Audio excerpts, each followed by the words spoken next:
Isang makasaysayan at makabuluhang selebrasyon ng mga ikinasal na kung saan nakakuha ng kumpletong package na libre mula sa lokal na pamahalaan ng Infanta Quezon sa pangunguna ni Mayor L.A. Ruanto na 50 pares ang sinilyuhan at naging sagrado sa bisa ng pagbabasbas ng alkalde. Dahil dito, samot-saring positibong reaksyon mula sa kanyang mga kababayan matapos ikinasal ang 50 paris na ginanap sa Northern Quezon Auditorium nitong araw ng Sabado, October 11 dahil kumpletong package na libre ang hinandog ng alkalde. Ayon kay Mayor L.A. Ruanto, nakakataba ng puso dahil marami ang kumasa sa kanyang hamon na magiging legal ang pagsasama ng kanyang nasasakupan. Kaya't naghandog ang lokal na pamahalaan ng ganitong aktibidad upang matulungan ang kanyang mga kababayan sa pag-asikaso ng mga papel at higit sa lahat, hindi na rin sila pinagastos ng kanilang wedding celebration. Sinimulan ng naturang programa sa taimtim na panalangin at pasasalamat sa ating may kapal, kasunod ng mga presentasyon ng mga nagsumpaan.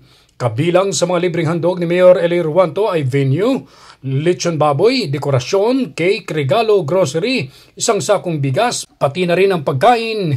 Kasama na rin ang same-day edit video at ganun din ang picture na may gala pang tig-1,000 habang sumasayaw ang mga ikinasal. Ganun din ang aras at singsing at ang wedding singer pa ay ang alkalde sa naturang kaganapan.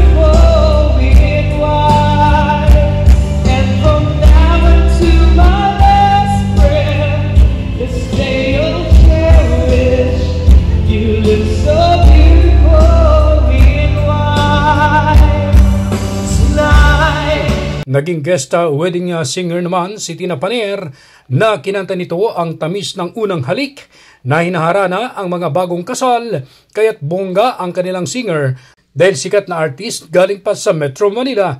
Kasama din si Anthony Tismo na naghandog ng awitin na nagpaantig sa kanilang mga puso. Ayon pa sa mga ikinasal, isang pambihirang libre ito dahil wala ka nang hahanapin pa dahil complete package na may pang-ayudang regalong ipinamimigay pa ang LGU Infanta na nagmistulang siksik-liglig at umaapaw na pagpapala para sa kanila. Dumalo din sa naturang aktibidad sina Vice Governor Third Alcala, kinatawan ni Governor Dr. Helen Tan at si Congressman Mark Enverga na nagbigay din ng regalo sa mga pinag-iisang dibdib.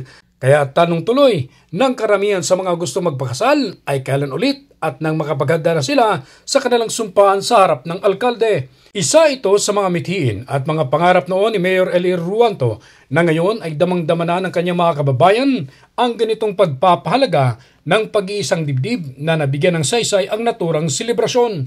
Pinasalamatan naman ng punong bayan ang lahat ng kawani ng pamahalaan na naging katuwang sa mga preparasyon na halos walang tulog para lang maibigay ang excellent presentasyon at trabaho.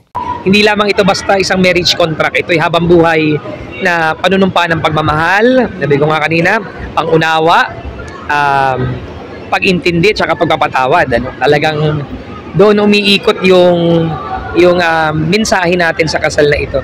Ronda Balita mula sa lalawigan ng Quezon. Ako si Che Arnarit, naghahatid ng mahalagang impormasyon at balitang totoo.